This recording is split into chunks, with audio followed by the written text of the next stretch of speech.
ইমাম হোসাইন যে মায়ের পেটে এসেছেন, যে পিতার পেটে জন্মে এসেছেন, যে নানার কোলে বড় হয়েছেন, তিনি কি এই দৃশ্য চোখে দেখতে পারেন? তিনি বললেন আমি কুফায় যাব। কুফার লোকেরা দাওয়াত দিল, তিনি কুফায় রওনা করবেন। মদিনার লোকেরা হাতে পায়ে ধরলো, কুফায় আপনি যাবেন না। তিনি বললেন আমি কোন ক্রমে এজিদের বশ্যতা স্বীকার করব না, আমি এর বিরোধিতা করবই। মাত্র 72 জন লোক নিয়ে তিনি কুফার দিকে অগ্রসর হলেন। এই 72 জনের মধ্যে 40 জন পুরুষ আর 32 জন নারী আর শিশু। তিনি যখন কারবালা প্রান্তরে পৌঁছে গেছেন, ইবনে জিয়াদ কুফার গভর্নর, তিনি বাধা দিলেন, বললেন আমার দরবারে হোসাইনকে হাজির করো। ইমাম হোসাইন বললেন যে ব্যক্তি আল্লাহর আখিরাতকে অস্বীকার করেছে, রাসূলকে অস্বীকার করেছে, আমি তার সামনে জীবন থাকতে যাব না। রাতারাতি ইয়াজিদ 6000 সৈন্য পাঠিয়ে দিল। ইমাম হোসাইনের সাথে লোক কত? মাত্র 72। 6000 লোক কি যুদ্ধ করা লাগে 72-এর সাথে? শুধু যদি মার্চ করে পায়ের তলায় পিছে 72 জন শেষ হয়ে যাবে। হযরত ইমাম হোসাইন রাতের বেলায় সঙ্গীদের বললেন, ও আমার সাথীরা, ইয়াজিদ আমার শির চায়, আমাকে চায়, আমার সঙ্গে থেকে তোমরা তোমাদের জীবনকে বিপন্ন করো না, তোমরা সবাই ফিরে চলে যাও মদিনায়। সাথীরা বললেন, ইমাম, আজকে যদি আপনাকে ছেড়ে জীবনের মায়া নিয়ে মদিনায় ফিরে যাই, আর আপনার যদি শাহাদাত নসিব হয়, তাহলে কিয়ামতের দিন আল্লাহ নবীর সামনে আমরা কি জবাব দেব? আমরা আমাদের জীবন দিয়ে আপনাকে পাহারা দেব। সকালবেলা যুদ্ধ শুরু হয়ে গেল। জোহরের নামাজ আসতে না আসতে 40 জন পুরুষ শাহাদাত বরণ করলেন। এখন একজন পুরুষ বেঁচে আছেন, ইমাম হোসাইন। তাঁবুর ভিতরে স্ত্রী এবং অন্যান্য মহিলাদের কাছ থেকে বিদায় নিতে এসেছেন। তোমাদেরকে আল্লাহর হাওয়ালা করলাম, আমি যুদ্ধে চলে যাচ্ছি। আমার চোখের সামনে আমার নানাজির দামদার মোবারক শহীদ হওয়া ইসলাম, সাহাবীদের রক্ত দেওয়া, জীবন দেওয়া ইসলাম, খেলাফত মিটে যাবে পৃথিবী থেকে, রাজতন্ত্র প্রতিষ্ঠা হবে। আমার জীবন থাকতে আমি তা হতে দেব না। স্ত্রী এগিয়ে এলেন, বললেন, হোসাইন, জিহাদের ময়দানে থেকে আমি আপনাকে বিরত থাকতে বলবো না, তবে একটি দাবি আছে। এই যে ছোট্ট দুগ্ধপোষ্য শিশু, গত কয়েকদিন হলো ঘরে খাবার নাই, পানি নাই, আমার বুকে দুধও নাই, এই ছোট্ট বাচ্চাটিকে একটু পানির ব্যবস্থা করুন। ইমাম হোসাইন কলিজার টুকরা সন্তানকে 2 হাতে উঁচু করে এজিদি সৈন্যদের সামনে এসেছেন। এজিদি সৈন্যরা, আমার হাতের দিকে তাকাও, এটি রাসূলের আওলাদ, আমার কলিজার টুকরা সন্তান। ফোরাতের অফুরন্ত পানি প্রবাহিত হচ্ছে, একটু ফোরাতের কুলটা ছেড়ে দাও, ওর একটু পানি পান করায়। আমার সাথে তোমাদের শত্রুতা থাকতে পারে, এই নিষ্পাপ বাচ্চার সাথে তো কোনো শত্রুতা থাকার কথা নয়। তার এই আবেগপূর্ণ কথা এজিদি সৈন্যদের কলিজা স্পর্শ করলো না। তারা বিষাক্ত তীর নিক্ষেপ করলো। ইমাম হোসাইনের উঁচু করে ধরা বাচ্চার বুকের ভিতর থেকে বিষাক্ত তীর প্রবেশ করে বেরিয়ে গেল অপর প্রান্ত থেকে। রক্ত ফিনকি দিয়ে বেরিয়ে এলো। ইমাম হোসাইন 2 হাতে আজলা ভরে সেই রক্ত চেহারায় মাখতে লাগলেন আর বললেন, কলিজার টুকরা সন্তান, সালেহ আলাইহিস সালামের উটনির রক্তের চাইতে তোমার রক্ত পবিত্র। হযরত সালেহ আলাইহিস সালামের চাইতে রাসূলুল্লাহর মর্যাদা অনেক বেশি, তুমি তার আওলাদ। বাচ্চাকে কোলে করে নিয়ে স্ত্রীর কাছে গিয়ে বললেন, স্ত্রী, এই নাও তোমার বাচ্চা, ঠান্ডা হয়ে গেছে, এমন পানি পান করেছে কিয়ামত পর্যন্ত পানি পানি বলে তোমারে আর বিরক্ত করবে না। ইমাম হোসাইন লড়াই করলেন ময়দানে। বহু সংখ্যক সৈন্য হতাহত করে ফোরাতের কুল উন্মুক্ত করে ঘোড়ার পৃষ্ঠ থেকে নেমে এক আস্তা পানি তুলেছেন, পানি পান করবেন। মুখের কাছে যখন আকণ্ঠ তৃষ্ণার্ত পিপাসার্ত হোসাইন মুখের কাছে পানি নিয়েছেন, হঠাৎ ভেসে উঠল মনের পর্দায়, একটু আগে আমার কলিজার টুকরা সন্তান এই পানির অভাবে চলে গেল। 40 জন মানুষ বিদায় হলো, এক ফোঁটা পানি দিতে পারলাম না, এই পানি আমি কেমনে খাই? হাতের থেকে পানি পড়ে গেল। অশ্বের পৃষ্ঠে আরোহণ করলেন, চতুর্দিক থেকে তীর আর তরবারি আসতে লাগলো। ইমাম হোসাইন বললেন, থামো, একটু থামো, তোমরা কাকে তীরবিদ্ধ করছো? আমি কি তোমাদের রসুল মুহাম্মদ সাল্লাল্লাহু আলাইহি সাল্লামের নাতি নই? আমি কি তোমাদের রসুলের কলিজার টুকরা মা ফাতেমার নয়নের মণি নই? কেমন করে আমার গায়ে তোমরা তীর মারো? উম্মে সালমা, আমাদের মা উম্মে সালমা রাদিয়াল্লাহু তাআলা আনহা, সকাল বেলায় 11ই মুহররম সকাল বেলায় তিনি ঘরে বসে কাঁদতেছেন। কয়েকজন প্রতিবেশী মহিলা এসে বলছেন, মা আপনি কাঁদেন কেন? তিনি বলছেন, আজকে রাত্রে আমি স্বপ্নে দেখেছি রাসূলুল্লাহ আমার বাড়ি এসেছেন। আমি দেখতে পেলাম আল্লাহ রসুলের চোখ দিয়ে পানি পড়ছে, দাড়ি মোবারক ধুলা মাখা, বুকখানা বলি। আমি জিজ্ঞেস করলাম, ইয়া রাসূলুল্লাহ আপনি কাঁদেন কেন? মুখখানা মলিন কেন? দাড়ি মোবারকে ধুলাবালি কেন?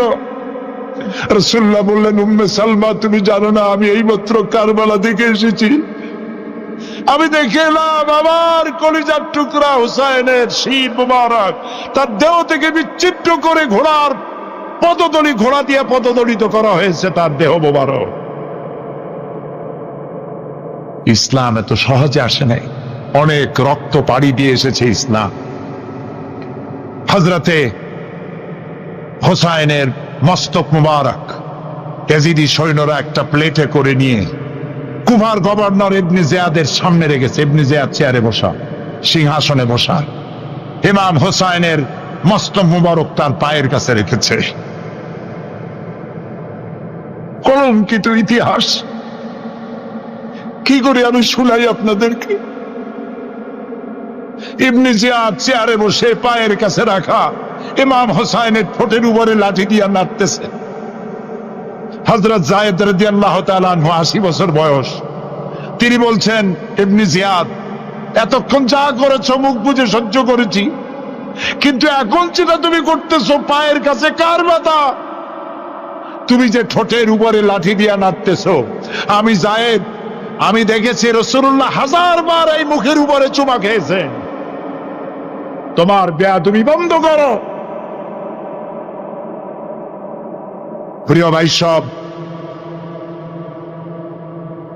রাজতন্ত্র নয়, পরামর্শ ভিত্তিক সমাজ ব্যবস্থা প্রতিষ্ঠার জন্য আল্লাহ তাআলা ইসলাম দিয়েছেন, দ্বীন দিয়েছেন। আমার ছোটবেলার কথা আমি দেখেছি শর্ষিরা মাদ্রাসায় পড়তাম। আব্বা টাকা দিতেন মাদ্রাসায় যাওয়ার সময়, আবার মা আবার মুরগির ডিম বিক্রি করা, বিভিন্ন জিনিস বিক্রি করা বা বাজার করা পয়সা, উদ্বৃত্ত কিছু পয়সা আব্বার অজান্তে আমার হাতের মুঠার মধ্যে দিয়ে দিতেন। যখন মাদ্রাসার দিকে রওনা হয়েছি, পর্দার আড়াল থেকে দরজা থেকে দেখতাম, যতক্ষণ তাকায় দেখতেছি চোখ থেকে পানি দরদর করে পড়তেছে। সুবহানাল্লাহ, মা কি জিনিস! আল্লাহ আল্লাহ আল্লাহ। বিদেশে যদি কারো সন্তান মারা যায়,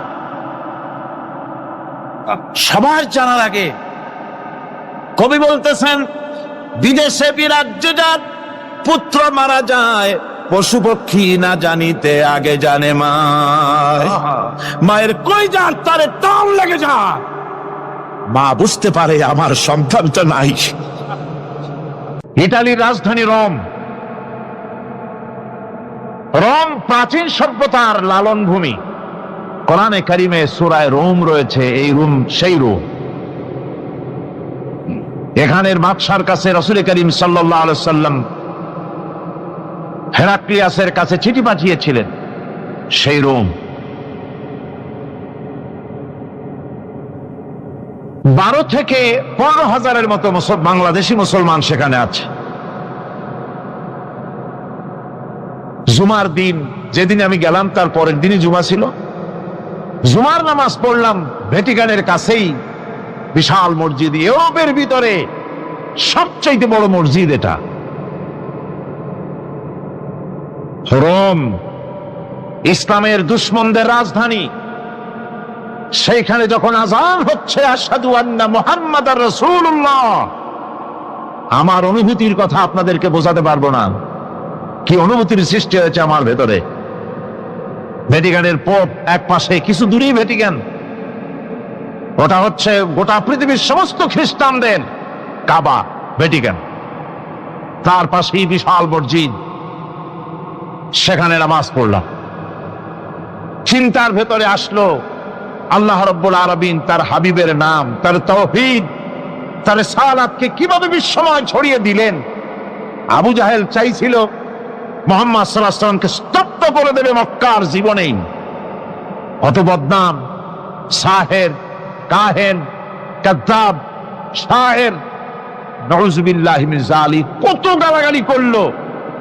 আর আল্লাহ শোনালেন, হাবিব চিন্তার কোনো কারণ নাই, ওয়ারাফা'না লাকা যিকরাক, আমি আপনার প্রশংসা বিশ্বময় ছড়িয়ে দেব। সুবহানাল্লাহি ওয়া বিহামদি। রোম প্রোগ্রাম শেষ করে আমাকে তারা নিয়ে গেল, যেটা আমি বলছি সফর কাহিনী শোনাবার সময় এটা না, যেহেতু এর সঙ্গে প্রাসঙ্গিক সেই জন্য বলছি। পাহাড় কেমনে তুলার মতো হয়ে উঠবে তার নজির দেখেছি। রোম শহর থেকে 300 মাইল দূরে, 300 কিলোমিটার দূরে নেপোলিয়ান বোনাপার্ট তার বাড়ি, এবং ওটা তার নামে একটা প্রভিন্স। ভূমধ্য সাগরের পারে ভিসুভিয়াস, পৃথিবীর সবচাইতে বড় আগ্নেয়গিরি। সেটা দেখাতে নিয়ে যাওয়া হলো আমাকে, যে পাহাড়টা পৃথিবীর মাটি থেকে তার চূড়া হচ্ছে 3 মাইল উঁচু। এর 2 মাইল গাড়িতে করে ঘুরে ঘুরে যাওয়া যায়, এরপর আর গাড়িতে যাওয়া যায় না, বাকিটুকুন যেতে হবে হেঁটে হেঁটে। পাহাড়ের উপরে অক্সিজেন কম, বেশ কষ্ট হচ্ছিল উঠতে। জীবনে প্রথম পাহাড়ে চড়েছি জাবালে নূর, রাসূল করিম সাল্লাল্লাহু আলাইহি ওয়াসাল্লামের উপরে যেখানে ওহী হয়েছিল সর্বপ্রথম। পাহাড় চড়ার একটা অভিজ্ঞতা ওখান থেকে আমার কিছুটা হয়েছিল। খুব কষ্ট হলো বাকি 1 মাইল উঠতে। যখন ভিসুভিয়াসের একদম শীর্ষে চলে গেছি, সেখানে গিয়ে আমার সাথে 15-20 জন লোক ছিল। আমি নিজেই আল্লাহু আকবার বলে আমার গলা থেকে আওয়াজ বেরিয়ে গেল। আমি দেখতে পেলাম ভিসুভিয়াসের শীর্ষে বিশাল গর্ত। আমার মনে হয় গর্তটা এই মাঠের 1/4 হবে, এই মাঠের 1/4 হবে গর্তটা।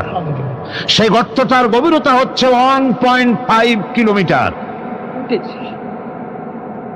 এইখান থেকে পাথরগুলি উত্থিত হয়েছে, আগ্নেয়গিরি পাথর আগুনে গলে লাভা হয়ে এগুলি পাহাড় বেয়ে উচ্চে পড়েছে, চতুর্দিকে 12 মাইল ছড়িয়ে গিয়েছে। আমার মনে পড়লো ওয়াকুদুহান নাসু ওয়াল হিজারা, জাহান্নামের আগুনের ইন্ধন হবে মানুষ আর পাথর। আমি সেখানে সেজদায় পড়ে গিয়া কান্নাম আর বললাম, আল্লাহ জাহান্নামের আগুন হারাম করে দিও আমাদের জন্য। পাথর কিভাবে গললো, গলে পাথরগুলি গলে পুড়ে চতুর্দিকে পড়েছে, আর ছিটকেছে, চতুর্দিকে ছিটকে পড়েছে। সেই পাথরগুলি ছিটকে ছিটকে যেগুলি পুড়ে পড়েছে, সেগুলিকে দূরে সাদা রঙের বলে মনে হয়, কোনোটা সাদা কোনোটা কালো, মনে হয় যেন তুলার মতো হয়ে পড়ে আছে চতুর্দিকে। 1944 সনে তৃতীয়বারের মতো ভিসুভিয়াস যে অগ্নিগিরি, যে অগ্নি উৎপাত করে, তাতে আশেপাশের 12 মাইল এলাকা এফেক্টেড হয়ে যায়। পাথরগুলি গলে এভাবে বিধ্বস্ত করে দিয়েছে। এখান থেকে এখানে জোহরের নামাজ, আসরের নামাজ আমরা পড়লাম, আল্লাহর কাছে খুব দোয়া করলাম। এখনো ধোঁয়া উঠতেছে, এখনো পাহাড়ের ফাটল দিয়ে ধোঁয়া উঠছে। একজন হাত দিয়ে আমাকে বলল যে খুব গরম লাগে ধোঁয়াগুলি। ওখানকার লোকেরা বলল যে ভেতরে এখনো আগুন আছে, তবে সুপ্ত, যে কোনো মুহূর্তে আবার তা জাগ্রত হতে পারে। আমরা সেখান থেকে নেমে এলাম। একটু কিছু দূর গিয়েই সেখানে হলো পম্পেই শহর। এই পম্পেই শহরটা হচ্ছে ঈসা আলাইহিস সালামের জন্মের 2000 বছর আগে এই শহর তৈরি হয়। ঈসা আলাইহিস সালামের জন্মের 179 বছর পর ভূমিকম্প হয়। সেই ভূমিকম্পে গোটা পম্পেই শহরটা পৃথিবীর মানুষের চোখের আড়াল হয়ে যায়, ধ্বংস হয়ে যায়, মাটির তলায় ভরাট হয়ে যায়। আজ থেকে 200 বছর আগে মাটি খনন করতে গিয়ে এই শহর আবিষ্কৃত হয়। পুরা শহরটা খুঁড়ে তারা বের করেছে। 180 হেক্টর জমিনের উপর এই বিশাল শহর। ঘুরে ঘুরে দেখলাম, গাড়ি চলে না সেখানে, পায়ে হেঁটে দেখতে হলো। প্রশস্ত রাস্তা।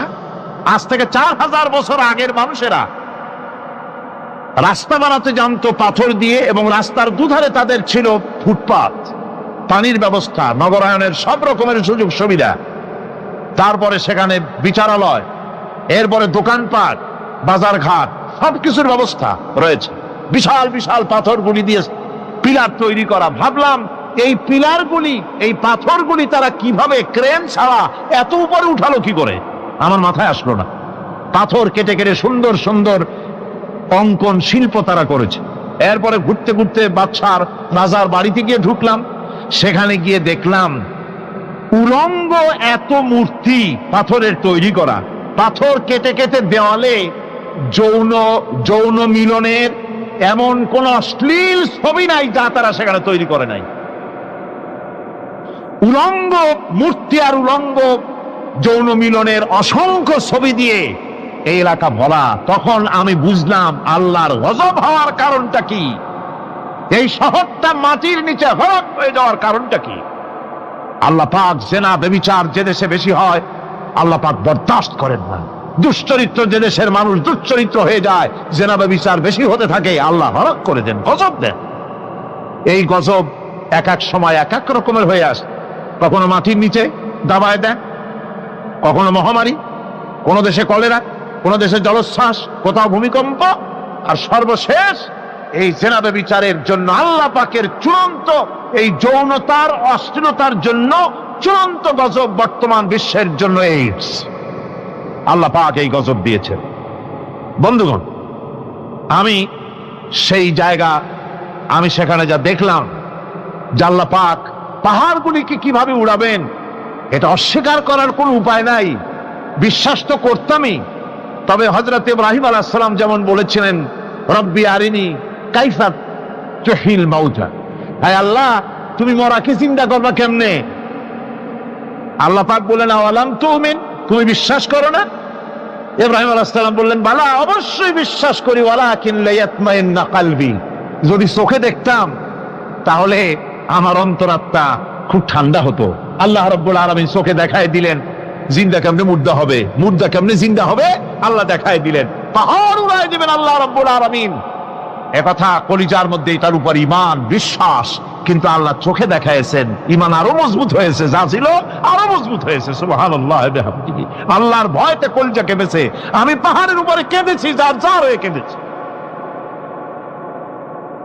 বন্ধুগণ, আল্লাহ সুবহানাহু ওয়া তাআলা এই জন্য বলেছেন, কুল সিরু ফিল আরদ, আমার জমিন ঘোরো, ভালো করে দেখো, কাইফা কানা আকিবাতুল মুকাজ্জিবিন, মহাসত্যকে যারা অস্বীকার করেছে তাদের পরিণতি আমি কি করে দিয়েছি, এগুলি চোখে ভালো করে তাকায় দেখো। আমার বন্ধুগণ, সুতরাং এই পৃথিবীর অবসান হবে, এই পৃথিবী ধ্বংস হবে, এই পৃথিবী চূড়ান্ত ভাবে শেষ হয়ে যাবে। ও হ্যাঁ, আরেকটি কথা বলতে হয়, সেটা হচ্ছেই যে এই রোম থেকে আর একটু দূরে 900 মাইল দূরে হচ্ছে সিসিলি। 900 মাইল দূরে, সেখানে এই সিসিলি মুসলমানেরা শাসন করেছিল 350 বছর। সেই সিসিলিতে রয়েছে 360টা মসজিদ মুসলমানদের করা। সমস্ত মসজিদগুলি আজ তালা বন্ধ, একটা মসজিদও খোলা নাই। সেখানকার মুসলমানেরা ওয়াজ শুনতে এসেছিল রোমে। আমি তাদের জন্য পরামর্শ দিয়েছি যে গভর্নমেন্টের কাছে তোমরা দাবি জানাও যে অন্তত একটা মসজিদের দরজা আমাদের জন্য খুলে দাও। রোমের অবস্থানরত প্রবাসী বাংলাদেশি মুসলমানেরা আমাকে বলেছে তাদের অনেকের বাড়ি চট্টগ্রামেও আছে, আমাকে বলেছে তাদের চোখে পানি আসছে বলার সময় যে চিরময় তাফসীর মাহফিল যখন আসে কলিজাটা কামতে থাকে যাওয়ার জন্য। তো যাওয়া তো সম্ভব না এত দূর থেকে, আমাদের সালাম বলে দিবেন যত লোক আসবে, আর আমাদের জন্য দোয়া করতে বলবেন যেন এই রোমের ভিতরে আমরা ইসলামের আদর্শের ভিত্তিতে আমরা যেন চলতে পারি। আপনারা দোয়া করুন তাদের জন্য। ভাইরা আমার, এই পৃথিবী একদিন পরিসমাপ্তি ঘটবে এবং আল্লাহর দরবারে আমাদেরকে উঠতে হবে এবং সেখানে আমাদের বিচার হবে। সেখানে আমাদের কি হবে? বিচার হবে। আল্লাহ পাক বিচারটাকে নির্ভুল করার জন্য, সঠিক করার জন্য প্রত্যেকের গলায় আমলনামা ঝুলায় রাখছে, এখানে রেকর্ডের ব্যবস্থা করা হয়েছে। আল্লাহ পাক বলছেন ওয়া কুল্লা ইনসানিন আলজামনাহু তাইরাহু ফি উনুকিহি ওয়া নুখরিজু লাহু ইয়াওমাল কিয়ামাতি কিতাবান ইয়ালকাহু মানশুরা। আল্লাহ পাক বলেন প্রত্যেকের ভালো মন্দ কর্মফল, কর্মলিপি আমি তার গলায় ঝুলায় রেখেছি। কিয়ামতের দিন সে নিজের কাছে স্পষ্ট সব দেখতে পারবে, কোনো জিনিস বাদ পড়বে না। তার গলায় তার আমলনামা ঝুলানো আছে, সব রেকর্ড হতেছে। আমরা যা করছি সবগুলি রেকর্ড হয়ে যাচ্ছে। বর্তমান বিজ্ঞানীরা আবিষ্কার করেছে যে মানুষের শরীরের ভিতরে ডিএনএ আছে, রক্তের ভিতরে ডিএনএ, এটা একটা কোড।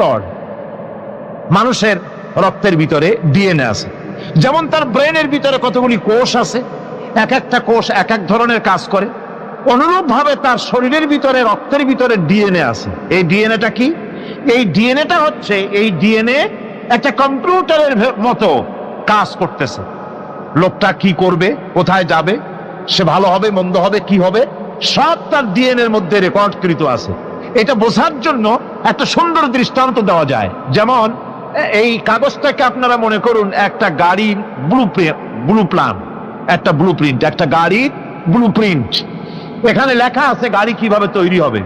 এই কাগজটা নিয়ে ঘরের মধ্যে রেখে দিলেন, এখন এই কাগজটা থেকেই অটোমেটিক গাড়ির উইন্ডো তৈরি হলো, শিল তৈরি হলো, গাড়ির বডি তৈরি হলো, চেসিস তৈরি হলো, টায়ার তৈরি হলো, ইঞ্জিন তৈরি হলো, ব্যাটারি তৈরি হলো, পেট্রোল নিল, আর কোন রকমের ড্রাইভার ছাড়াই গাড়ি চলতে আরম্ভ করলো। এই কথাটা যদি মনের মাথার মধ্যে আনতে পারেন যে এটা কিভাবে হইতে পারে, এতে লেখা অনুযায়ী যেভাবে হওয়া যদি সম্ভব হয়, অনুরূপ ভাবে মানুষের রক্তের ভিতরে ডিএনএ এর আবিষ্কার করেছে। এর ভিতরে মানুষের ভালো মন্দ, কোথায় যাবে কি করবে, সবকিছু এর মধ্যে রয়েছে। কোরআনে কারীমে আল্লাহ রাব্বুল আলামিন, আমি গত বছর বলছিলাম যে বিজ্ঞানের আবিষ্কার যত বাড়বে কোরআন বোঝা মানুষের জন্য তত সহজ হবে। কোন সুবহানাল্লাহ। কোরআন বোঝা মানুষের জন্য তত সহজ হবে। সুতরাং মানুষের গলার সাথে আল্লাহ পাক বলছেন যে একটা আমলনামা আমি ঝুলাই দিয়েছি তার গলার সাথে, সে যা করতেছে ওখানে সব লিপিবদ্ধ হচ্ছে, কম্পিউটারাইজড, কম্পিউটারের মতো এগুলি সব গ্রহণ করতেছে। এগুলি কিয়ামতের দিন তার সামনে হাজির করা হবে। কিয়ামতে যখন আমলনামা তার সামনে দিয়ে বলা হবে ইকরা কিতাবাকা কাফা বিনাফসিকাল ইয়াওমা আলাইকা হাসিবা, তাকে বলা হবে নিজের কর্মলিপি নিজেই পড়ো, আজ তুমি তোমার নিজের হিসাব নিতে যথেষ্ট। বন্ধুগণ, এই মাহফিলে যত লোক আমরা বসে আছি, আমরা আমাদের হিসাব নিতে যথেষ্ট না আরেকজন লাগবে? কোন আমরা যথেষ্ট কিনা? কথা বোঝেন নাই। আমি বলতে চেয়েছি এটা, আমরা যদি এখন চোখ বুঝে চিন্তা করি যে পিছনের জীবনে কি করেছি, মনে পড়বে নাকি পড়বে না? বলেন সবাই, পড়বে কি পড়বে না? ছোটবেলায় কবে পায়ের নিচে কাঁটা ফুটেছিল, কবে কোথায় আছাড় খেয়েছিলেন, কবে কার বেল তাল আম কাঁচা আম চুরি করে খেতে গিয়ে কি খেয়েছিলেন, তারা খেয়েছিলেন, তাকে এখন মনে নাই? আছে।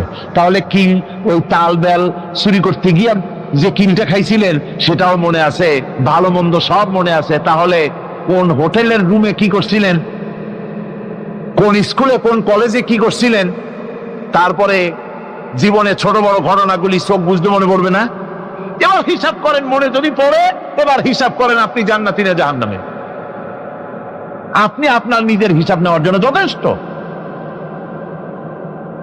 তাকে হিসাব করতে বলা হবে, তোমার হিসাব, তোমার নিজের হিসাব নেওয়ার জন্য তুমি যথেষ্ট, তোমার হিসাব তুমি নিজেই করো, এটা পড়ো। আর সেই কিয়ামতের দিন কোন সাহায্যকারী মিলবে না। لن تنفعكم أرحامكم ولا أولادكم يوم القيامة لن تنفعكم। কিয়ামতের দিন কোনো ফায়দা হবে না, অবশ্যই কোনো ফায়দা হবে না, কোনো উপকারে আসবে না। কিয়ামতের দিন তোমার সন্তান, তোমার স্ত্রী, তোমার মাল, তোমার সম্পদ কোনো উপকারে আসবে না। কিয়ামতের ময়দানে সেদিন সব তোমার সাথে বিচ্ছয় করবে, সব পালায় যাবে। সেখানে উৎকোষেরও কোনো কারবার নাই যে ঘুষ টুস দিয়া, ফেরেশতাদের কোনো রকম বুঝবাজ দিয়া, আলাদা কোনো চোরাগলি পথ দিয়া একেবারে ফুট করে ভেস্তে চলে যাবেন, এমন কোনো সুযোগ নাই। অনেকে বলে হুজুর এমন কিছু দোয়া শিখায় দেন যাতে ওই সব জেহাদ বোমা এগুলি খুব ভয় পাই, ওসব রাস্তা টাস্তা না, খুব সহজে কিছু দোয়া দুরূদ করিয়া আস্তে করে জান্নাতে চলে যাওয়া যায়, এরকম একটা দোয়া, এরকম একটা পথ বলে দেন। আমি বলি ভাই, এরকমের কোন চোরাগলি আমার রাসূল আবিষ্কার করতে পারেন নাই। আল্লাহর পয়গম্বরের ওই ধরনের পথ, কোন পথ আবিষ্কার করতে পারেন নাই। সেখানে কিয়ামতের দিন কাউকে উৎকোষ গ্রহণ করার কেউ নাই, উৎকোষ দেওয়া যাবে না। আর উৎকোষ দিবি নেবা কি, আপনার কাছে কিছু নাইও, থাকলেও নেওয়ার কেউ নাই। এই দুনিয়ায় ফাঁকিবাজি করে বহুত কিছু করা যায়, কিন্তু কিয়ামতের মাঠে এগুলি কিছুই চলবে না। اليوم لا ينفع مال ولا بنون। কিয়ামতের দিন ধন, সন্তান, সন্ততি আর সম্পদ কোনো কাজে লাগবে না। সেদিন শুধু আমল, আমল যদি ভালো হয় কাজে লাগবে, আমল খারাপ হবে সব শেষ হয়ে যাবে। আল্লাহ রাব্বুল আলামিন নবীজিকে ডেকে বলেছেন, নবী আপনি বলেন, কুল মা কুনতু বিদআম মিনার রাসূল, আপনি বলুন আমি কোন নতুন রাসূল নই, আমার আগে অনেক নবী রাসূল পৃথিবীতে এসেছেন, তারা বিদায় হয়ে গেছেন। আমি জানি না কিয়ামতের দিন আল্লাহ রাব্বুল আলামিন আমার সাথে কি ব্যবহার করবেন, আর আমি এও জানি না যে কিয়ামতের দিন আল্লাহ পাক তোমাদের সাথে কি ব্যবহার করবেন। এই আয়াত নাযিল হওয়ার পর আল্লাহর হাবিব তার মেয়েকে ডাকলেন, জামাইকে ডাকলেন, নাতিদেরকে ডাকলেন, আহলে বাইতদেরকে ডাকলেন, আর বললেন, ও আমার মেয়ে, কলিজার টুকরা ফাতেমা গো শোনো, কেবলমাত্র আয়াত নাযিল হয়ে গেল, আল্লাহ পাক আমাকে শোনাচ্ছেন কিয়ামতের দিন আমি জানি না আমার সঙ্গে কি ব্যবহার করা হবে, আর এও জানি না যে তোমাদের সাথে কি ব্যবহার করা হবে।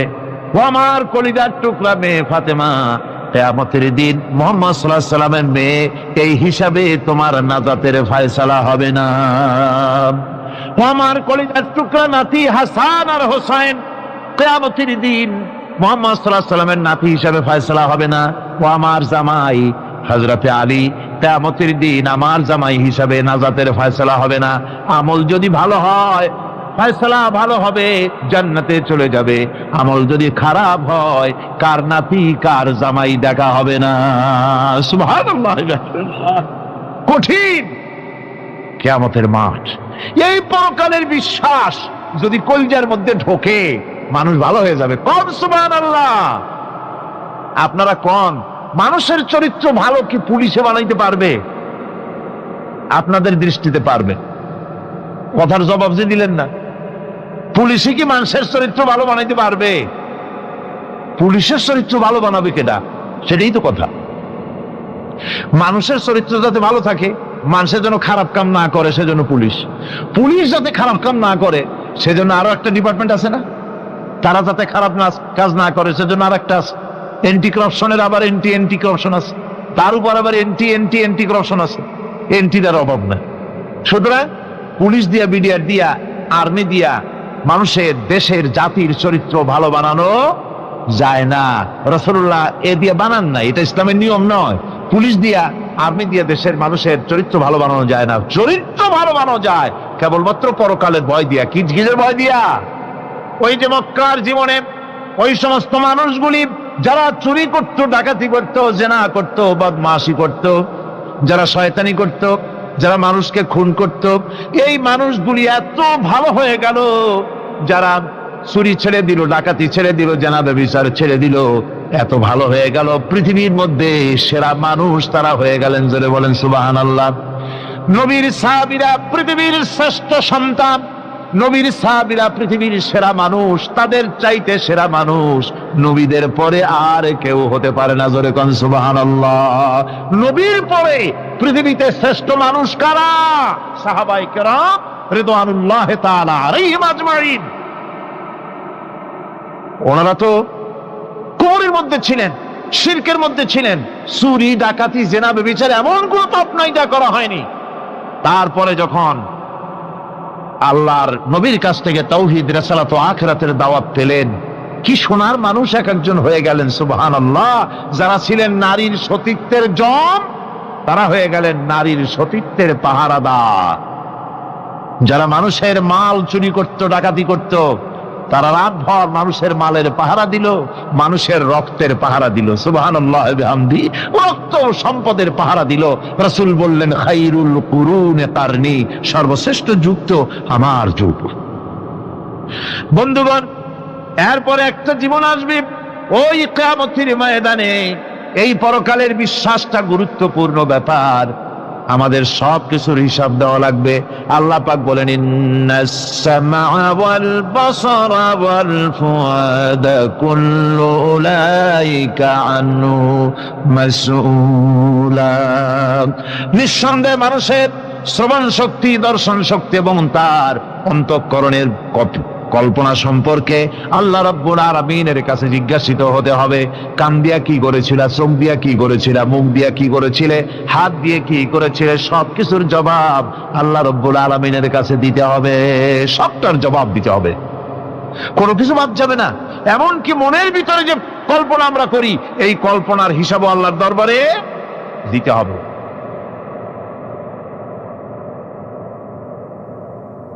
হযরতে জাফর চলে গেলেন নিজের বাড়িতে। স্ত্রীকে ডেকে বললেন, স্ত্রী, রাসূলুল্লাহ আমাকে নির্দেশ করেছেন মুতার প্রান্তরে যুদ্ধে যাওয়ার জন্য। আমি চলে যাব, তোমার কাছে বলতে এলাম। রাসূলুল্লাহ নির্দেশ না করলে বলতেও আসতাম না।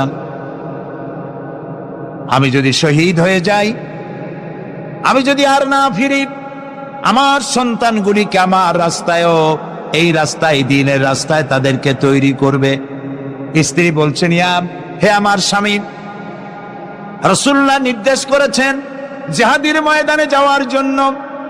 আমি আপনাকে বাধা দেওয়ার হিম্মত রাখি না, তবে আমি আল্লাহর কাছে হাত তুলে বলি। তিনি দোয়া করতে লাগলেন, রব্বুল আলামিন, আমার স্বামী রাসূলুল্লাহ নির্দেশে জিহাদের ময়দানে যেতেছেন, তুমি মেহেরবানি করে আমার স্বামীকে জিহাদের গাজী বানায়া আমার কাছে ফিরাইয়া দিও।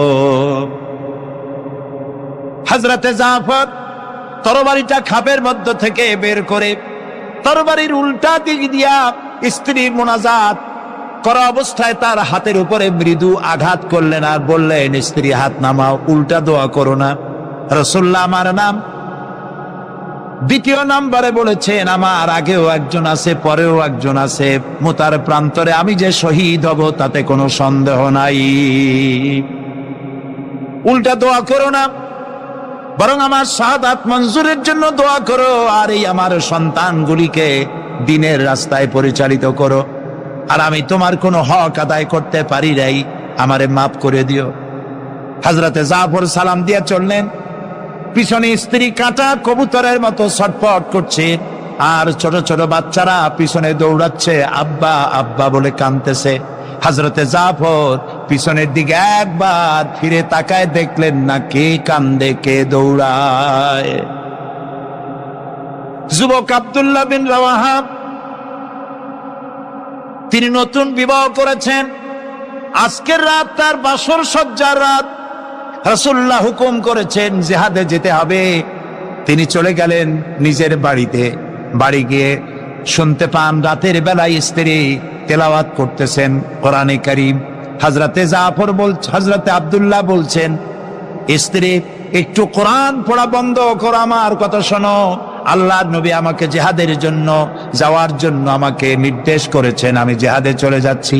তোমার সঙ্গে বিবাহ হয়েছিল, আমি তোমার কোনো হক আদায় করতে পারি নাই, এজন্য আমার তুমি মাফ করে দিও।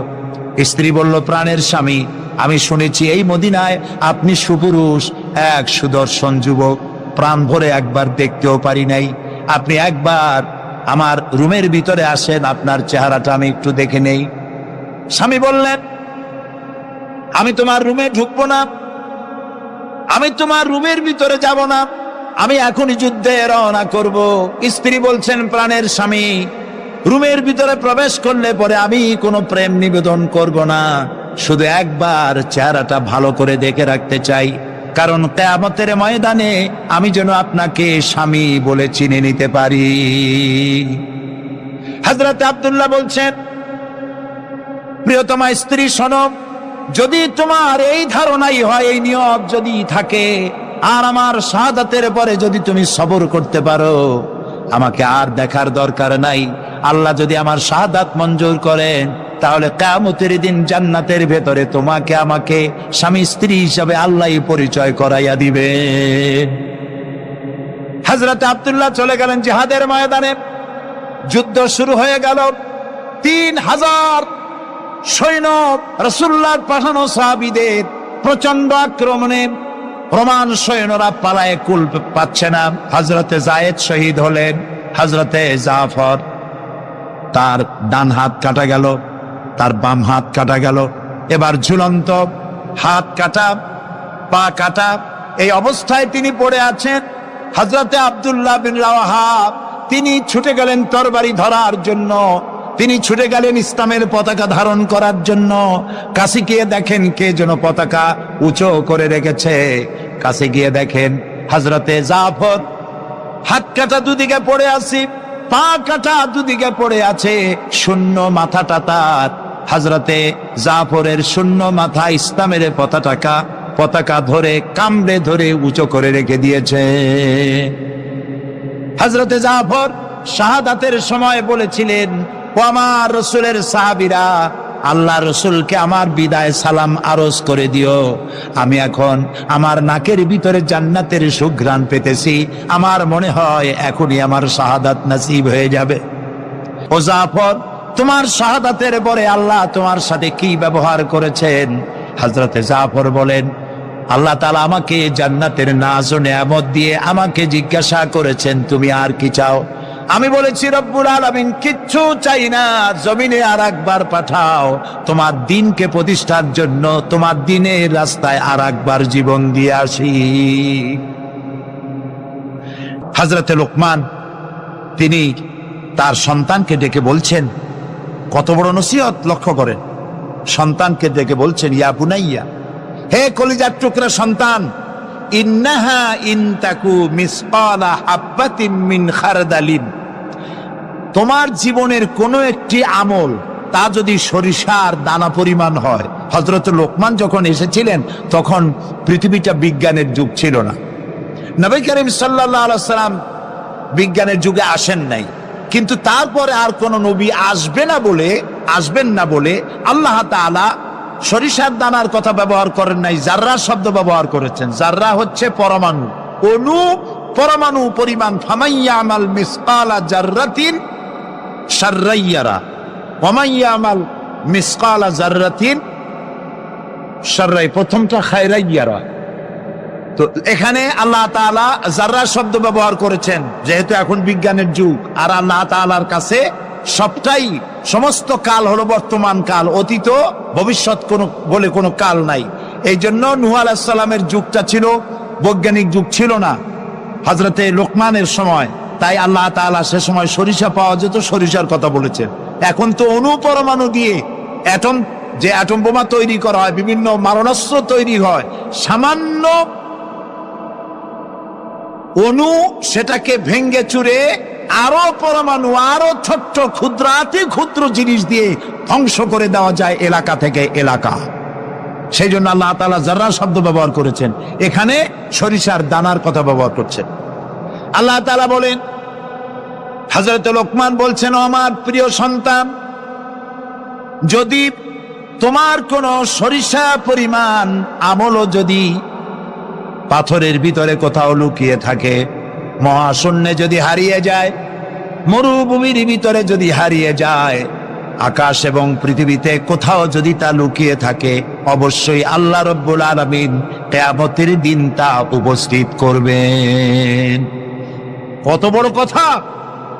সরিষার দানা পরিমাণ আমল যদি আল্লাহ কিয়ামতে উঠান, জেনা, ব্যভিচার, মদ, জুয়া, এই সমস্ত বড় বড় পাপ আল্লাহ দেখাইতে পারবেন না? পারবেন। সন্তানকে কিভাবে নসিহত করতে হয়, সন্তানকে গুলশানে 4টা বাড়ি দেওয়া, বাড়ি রেখে যাওয়া, ব্যাংকে হাজার হাজার কোটি টাকা ব্যাংক ব্যালেন্স রেখে যাওয়া সন্তানের জন্য কল্যাণকর নয়। রাসূলুল্লাহ বলেছেন, মাতা পিতার পক্ষ থেকে সন্তানকে ইলম শিক্ষা দেওয়া, আদব শিক্ষা দেওয়ার চাইতে উত্তম উপহার মা বাপের পক্ষ থেকে সন্তানের জন্য দেওয়ার আর কিছুই নাই।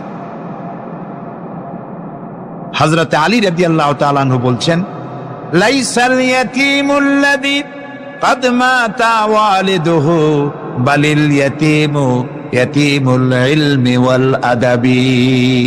যার বাপ মা মারা গেছে, যার পিতা মারা গেল, সেই প্রকৃত এতিম নয়। প্রকৃত এতিম হচ্ছে যার কাছে কোরআন হাদিসের জ্ঞান নাই আর আদব নাই।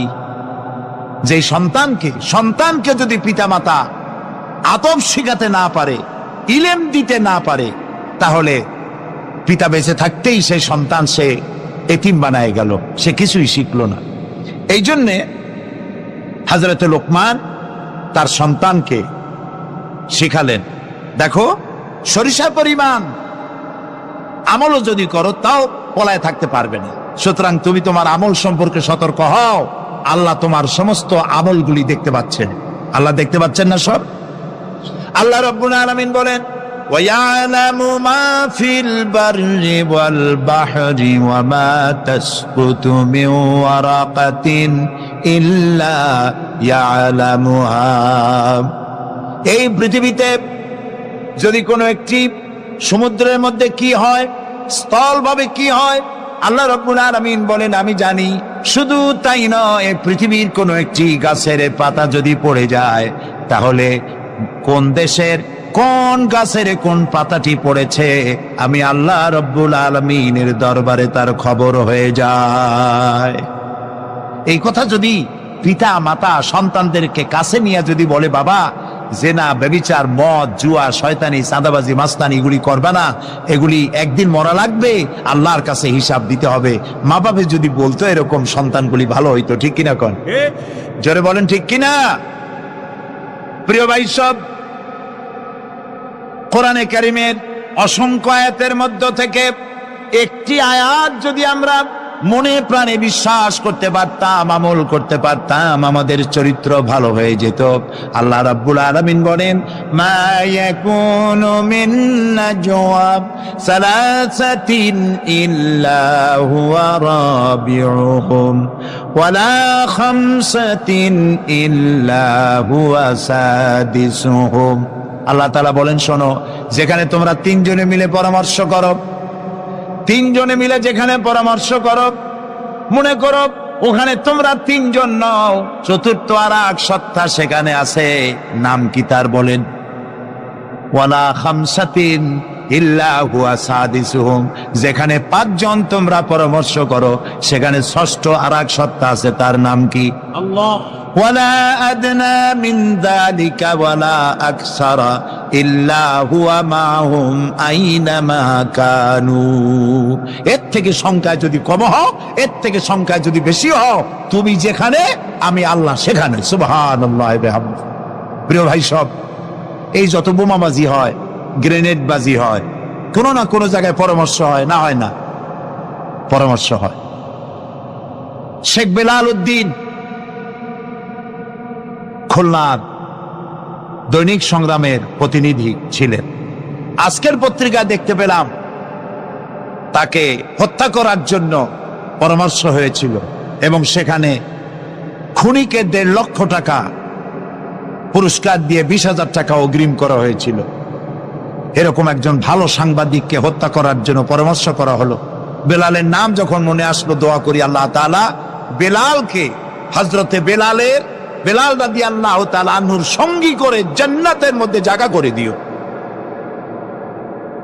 যেখানে বসে এই পরামর্শটা করা হলো, কিবরিয়া একজন অর্থনীতিবিদ, দেশের একজন গুণী ব্যক্তি, তাকে হত্যা করার জন্য যেখানে পরামর্শ হয়েছিল, 21শে আগস্ট গ্রেনেড হামলা করার জন্য যেখানে পরামর্শ করা হয়েছিল, সেখানে 3 জন হোক 5 জন হোক যারাই পরামর্শ করেছিল, তাদের যদি জানা থাকতো যে আল্লাহ রাব্বুল আলামিন এই অনুষ্ঠানে তিনি দেখতে পাচ্ছেন এবং শুনতে পাচ্ছেন, তাহলে এত বড় মারাত্মক পশুর কাজ তারা করতে পারত না। হযরতে লোকমান তিনি তার সন্তানকে একেবারে বাচ্চা অবস্থায় বুঝায় দিলেন, হে আমার ছেলে, কলিজার টুকরা, ছোট্ট একটি সরিষার দানা পরিমাণ আমলও যদি করো, ওইটা গোপন থাকবে না, আল্লাহ তাআলা উঠায় নেবেন, সুবহানাল্লাহ, তুমি দেখতে পাবে সে আমল। প্রিয় উপস্থিতি, যুবকদের বলি, তরুণদের বলি, তরুণী আজকে আমাদের টার্গেট। তরুণরা আসো ইসলামের দিকে। তোমাদেরকে যারা লাঠিয়াল বাহিনী হিসাবে ব্যবহার করে, এদের মুখে থুতু নিক্ষেপ করে বেরিয়ে আসো, রাসূলের কাতারে শামিল হয়ে যাও।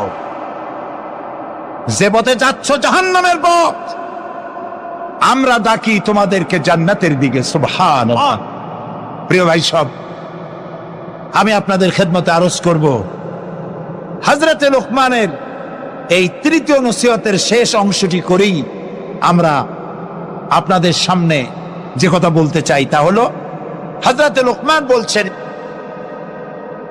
ওয়া'মুর বিল মারুফি ওয়ানহা আনিল মুনকার, ভালো কাজের আদেশ দাও, অন্যায় কাজ থেকে মানুষকে বিরত রাখো। সুবহানাল্লাহ বলেন, সবাই বলেন সুবহানাল্লাহ। ভালো কাজের আদেশ দাও। ভালো কাজের আদেশ দেওয়া। আজকে হলো মুহররম মাস, আজকে কি আর মাত্র একদিন পরে আশুরা হবে। হযরত ইমাম হোসাইন এবং তার সাথী সঙ্গী শাহাদায়ে কারবালার জন্য আমরা দোয়া করব। আমরা আমাদের মা বাবার জন্য দোয়া করব। এটা দোয়া কবুলের আজকের শুক্রবার ছিল। সুবহানাল্লাহ। প্রিয় ভাই সব, এত বড় বিশাল মাহফিল জীবনে আরেকটা পাবো কোন নিশ্চয়তা আছে কি?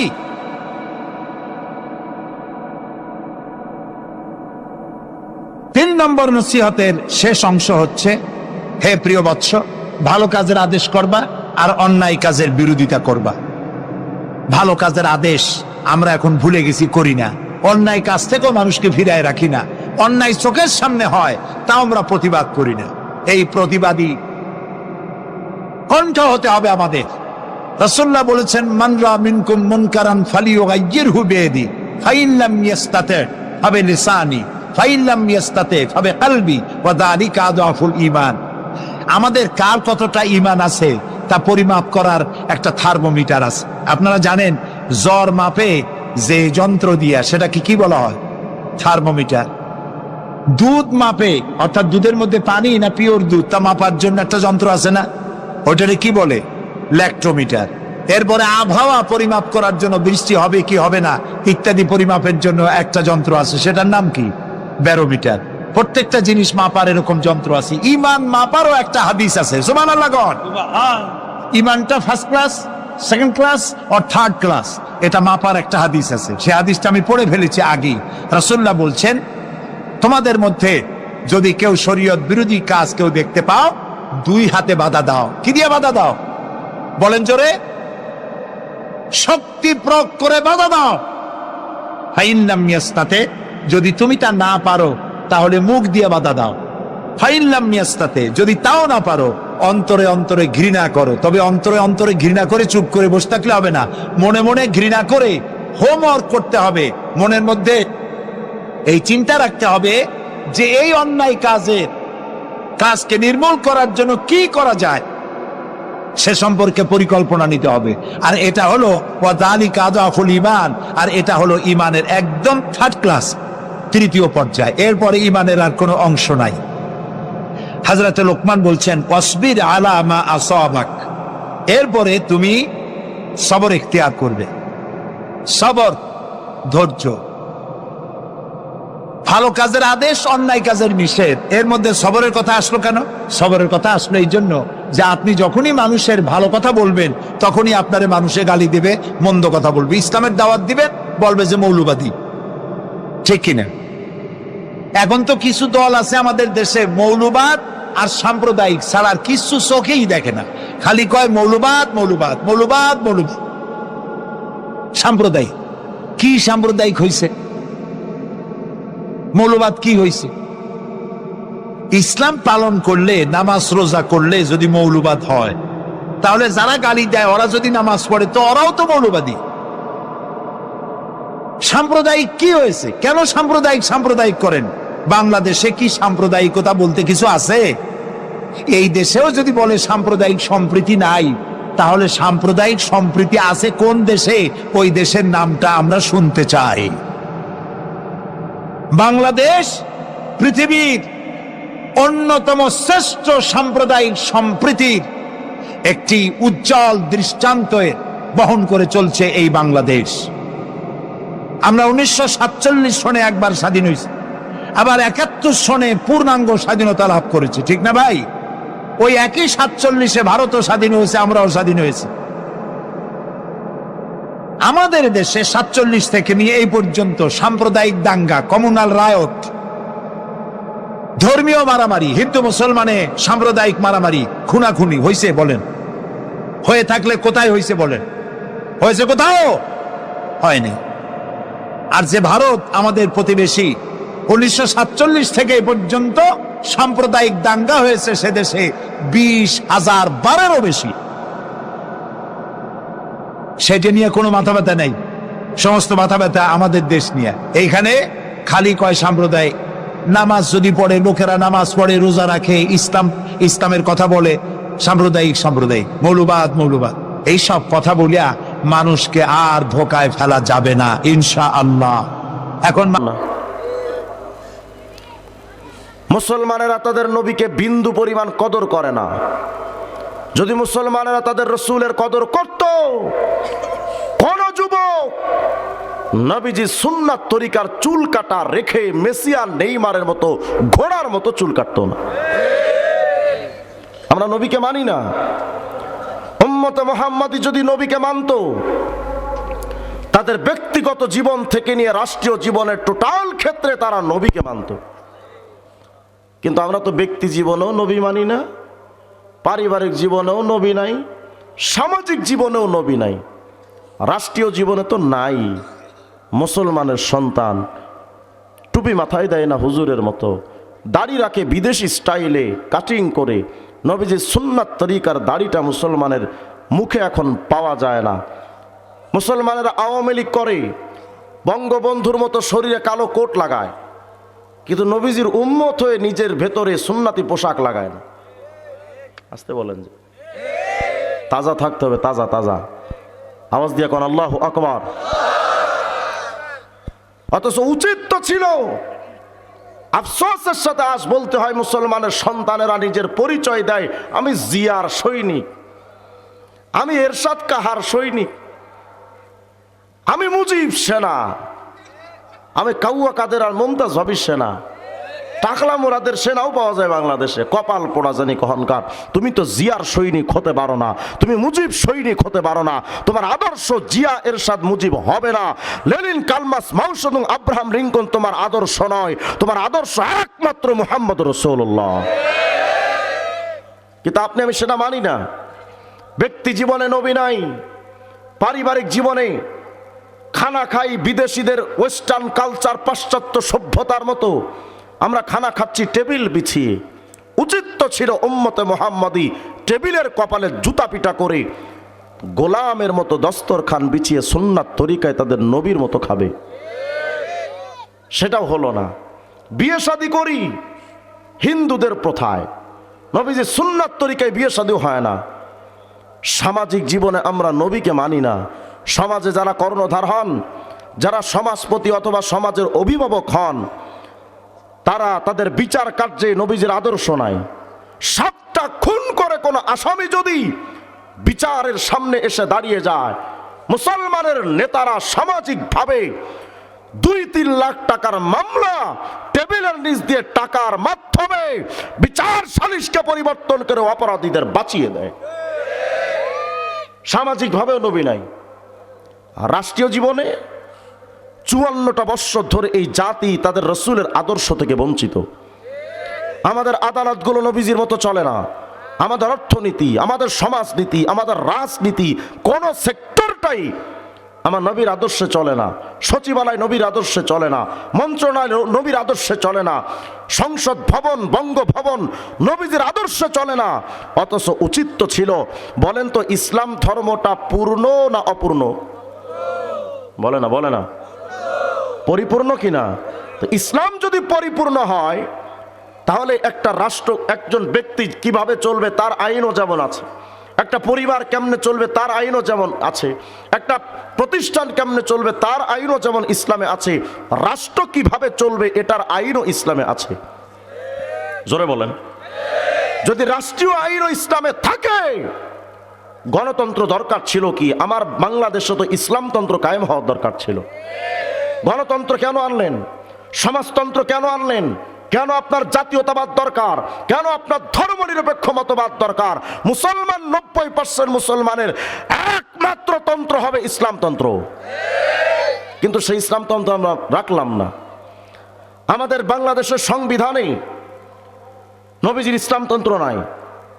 বলবেন হুজুর রাষ্ট্রধর্ম ইসলামের কথা আছে? সংবিধানের শুরুতে লেখা আছে বিসমিল্লাহির রহমানির রহিম, পরম করুণাময় অসীম দয়ালু আল্লাহর নামে শুরু করছি, সুদের আইন বৈধ। আরো জোরে কর। বিসমিল্লাহির রহমানির রহিম, পরম করুণাময় আল্লাহর নামে শুরু করছি, মদ বৈধ, পতিতালয় বৈধ।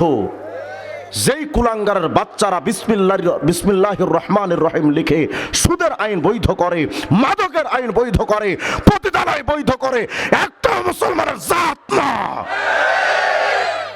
অথচ আমরা তাদেরকে মেনে নিয়েছি। আমরা মনে করছি আমাদের সংবিধান বাংলাদেশের সংবিধান। কোন মুসলমান যদি যেই সংবিধান পতিতালয়কে বৈধতা দেয়, সুদ আর মাদকের আইনকে বৈধতা দেয়, ওই সংবিধানকে যদি কোনো মুসলমান মেনে নেয়, ওই মুসলমানও বেঈমান। ইসলামের মধ্যে থাকার কোনো অধিকার নাই। আমি জানি এই বক্তব্য দিলে রাষ্ট্রদ্রোহী মামলা দিবেন, তো দেন। শেখ হাসিনা তো দুইবার নিয়ে গেছে, আপনারা হয় না 4 বার নিবেন, 10 বার নিবেন, নিতে পারেন, কিন্তু সুস্পষ্ট বক্তব্য হলো কোরআন সুন্নাহর বাহিরে মুসলমানের কোনো সংবিধান নাই। আপনার সংবিধানে লেখা আছে রাষ্ট্রধর্ম ইসলাম। তো রাষ্ট্রধর্ম যদি ইসলাম হয় তাহলে গণতন্ত্র কেন আনলি?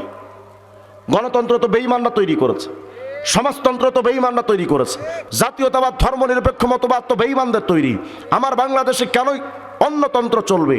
এর একমাত্র কারণ নাস্তিক্যবাদ বুদ্ধিজীবীরা চায় না যে আমাদের রাষ্ট্রীয়ভাবে মুহাম্মদের আদর্শ প্রতিষ্ঠিত হোক। এরা চাই লেনিনের আদর্শ চলবে, কার্ল মার্কসের আদর্শ চলবে, মাও সেতুংয়ের আদর্শ চলবে, আব্রাহাম লিঙ্কনদের আদর্শ চলবে।